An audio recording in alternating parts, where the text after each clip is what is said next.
हमारा एम होता है कि लर्निंग प्रोसेस को इम्प्रूव करना। तो हमारा इस कॉन्फ्रेंस का मेन एम यही है कि जो हमारे जो पीछे वाले जो पोस्ट ग्रेजुएट ट्रेनिंग हैं उनको हम नए चीज़ों के बारे में बताएं, उनको हम ट्रेन करें जो इंटरवेंशन पल्मोलॉजी में जो है, और हम भी जो बाहर के फैकल्टी आ रहे हैं उनसे कुछ सीखें। तो ये कंटिन्यूस प्रोसेस है। तो मेन हमारा यही मकसद है इस कॉन्फ्रेंस का कि हम जो नए चीज़ों को हैं अडॉप्ट करें, और जो चीज़ हम जो अभी हमारा जो भी नॉलेज उसको शेयर करें दूसरों से, कि हम आने वाले जनरेशन को कुछ दे पाएँ और पेशेंट्स के कल्याण के लिए कुछ करें। और हमारे जितने स्पीकर्स हैं सारे इंटरनेशनली रिनाउंड लोग हैं, है ना, जिसको वर्ल्ड में सब कुछ जान रहा है, ताकि पेशेंट को लास्ट में फायदा हो। हाँ, बिल्कुल अल्टीमेट एम वही है कि पेशेंट्स का वेलफेयर हो, उनके इलाज में जो है अच्छे से अच्छे जो भी हम तकनीक और जो भी हमारा जो बेस्ट जो हम दे सकते हैं क्लिनिकली वो दें। नई नई तकनीक जो मशीनों की आई है उसके ऊपर बात हो रही है, उसके ऊपर ट्रेनिंग दी जा रही है। तो ये सारी चीज़ें जो है ये 26 और 27 तारीख को होगी। 500 से ज़्यादा डॉक्टर आने की संभावना है।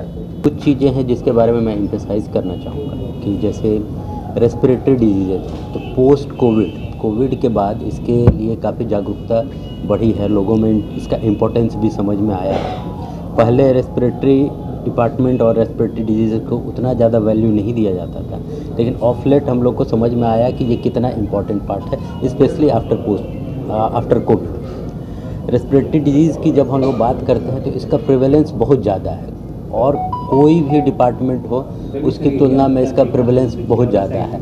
इवन COPD और अस्थमा की वजह से अगर हम लोग देखेंगे तो उसमें सबसे ज़्यादा मौत जो अपने कंट्री में होती है, अपने कंट्री में जो डिजीज़ की वजह से डेथ होती है उसमें सबसे ज़्यादा कंट्रीब्यूशन आपका रेस्पिरेटरी डिजीज़ का होता है। जब हम लोग कंबाइन रूप में बात करेंगे आइदर COPD, अस्थमा, और जब इसको हम लोग पूरे वर्ल्ड से तुलना करते हैं तो हमारे यहाँ पे मोर्टेलिटी रेस्पिरेटरी डिजीज़ की वजह से 2 गुना, 3 गुना, 4 गुना तक है। तो इसलिए और भी ज़्यादा हमारे लिए इम्पोर्टेंट हो जाता है कि हम रेस्पिरेटरी डिजीज़ के बारे में अवेयरनेस फैलाएं, लोगों को जागरूक करें, नई नई टेक्नोलॉजी, नया नया इनोवेशन जो अपने क्षेत्र में हो रहा है उससे लोगों को अवेयर कराएं। डॉक्टर्स जो नए नए बन रहे हैं, PG स्टूडेंट्स आ रहे हैं, उनको ट्रेनिंग दें सो दैट कि यहाँ के लोगों के इलाज में बेनिफिट हो। इम्पोर्टेंट है। आज से कुछ साल पहले तक हमारे बिहार में इस फेफड़ा पे कोई MD PG कोर्स नहीं होता था, केवल डिप्लोमा कोर्सेज होते थे।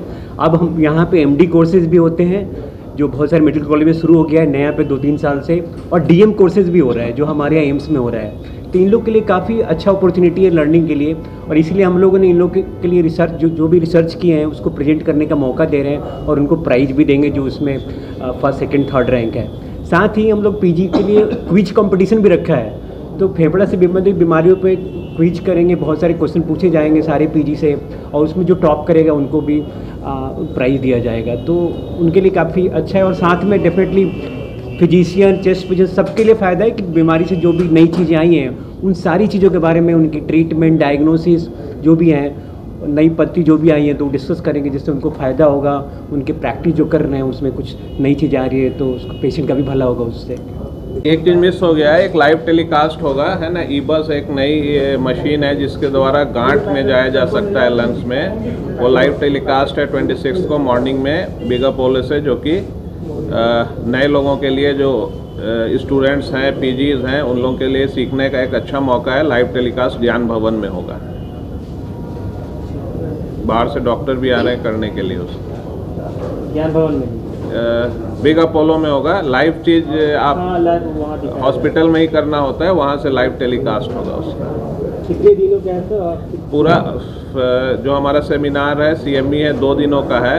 पहला दिन जो है 2 बजे से पहले तक वर्कशॉप है, 2 बजे के बाद से लेक्चर्स होंगे फर्स्ट दिन, और सेकेंड डे पूरा लेक्चर्स, प्राइज डिस्ट्रीब्यूशंस, क्विज, और सबका पार्टिसिपेशन होगा। पोस्टर प्रेजेंटेशंस, और PGs लोग अपना पोस्टर और केसेस भी प्रेजेंट करेंगे, उसके लिए भी अवार्ड्स रखा गया है। लेक्चर में नए टेक्निक का परिचय होगा। हाँ, लेक्चर्स में सारे नए टेक्निक भी, और जो अभी बीमारियां जो उभर के सामने आ रही हैं जिसमें जनरल फिजिशियंस, पल्मोनोलॉजिस्ट जिसमें कन्फ्यूज़न ज़्यादा होता है, उसका भी हम लोग कन्फ्यूज़न क्लियर कर लेंगे। और वैसे लेक्चर्स रखे गए हैं कि जनरल फिजिशियंस को भी इससे फ़ायदा मिले। इससे डॉक्टरों को फायदा मिलेगा डॉक- एक दूसरे को सीखने के लिए। हाँ, डॉक्टरों को फ़ायदा मिलेगा एक दूसरे को सीखने के लिए, बिल्कुल। और वर्कशॉप में तो आप प्रोसीजर भी सीखेंगे, है ना, जितने सारे नए डॉक्टर्स हैं या कोई सीखना चाह रहे हैं ओल्ड डॉक्टर्स, उनके लिए।